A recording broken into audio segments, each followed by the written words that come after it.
Mi smo verjeli, da lahko zmagamo, tudi pokazali smo tako, kaj sem rekel fantom, je vsaka čast, od prvega do zadnjega, ne samo igralci, vsi smo se borili, vsi smo hoteli zmagati, vsi smo dali vse od sebe, ampak ni šlo. Jezen, 100% jezen. Tudi jaz bi lahko več naredil v zadnji četrtini, mislim, da sem forsiral preveč šutov, ampak jezen.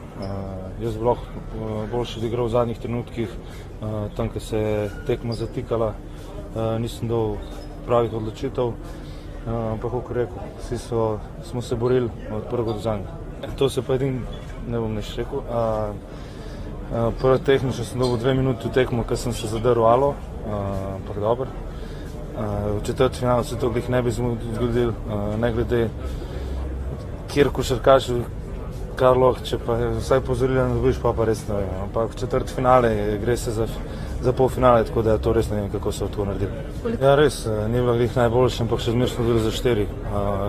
Proti eni Nemčiji, ki je bila favorit za zlato, ki je še zmer favorit za zlato, ampak mi se kar, ja, se je poznalo. Mislim, za nas to ni bil dober rezultat, bi jaz rekel.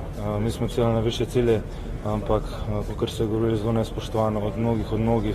Kako se je rekel, rajš bi govoril tisti, ko so nas podpirali do konca. Mi se tukaj borimo za Slovenijo, za ta dres in mislim, tako kot prej, vsaka čas sem, kakor sem zadnjič rekel, lahko bili na počitnicah, tako se pa tukaj borimo za vsako žogo, vsi na 100%, tako da vsaka čas vsem. Svaka čas. Eden bližjih prijateljev, to, kar je dal reprezentanci leta in leta, svakomu čast.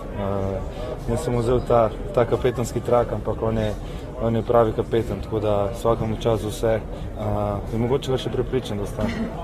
Ja, pri meni gre to malo težje. Po mojem jutri še ne, ampak čez par dni bom ponosen na vse fante, vsi, kar so bili tukaj v Rigi, prvo na Poljskem, pol v Rigi. Potem, da smo izgubili prve 2 tekme, ni lahko se pobrati in zmagati naslednji 3-4. Tako da res ponos igra za Slovenijo, ponos sem fantom, vsi so bili na 100%. Rajš ne bi govoril o tem, ker rajš ne bi govoril o tem. Jaz sem 4 favle na začetku tretje, tako da to se še ni zgodilo.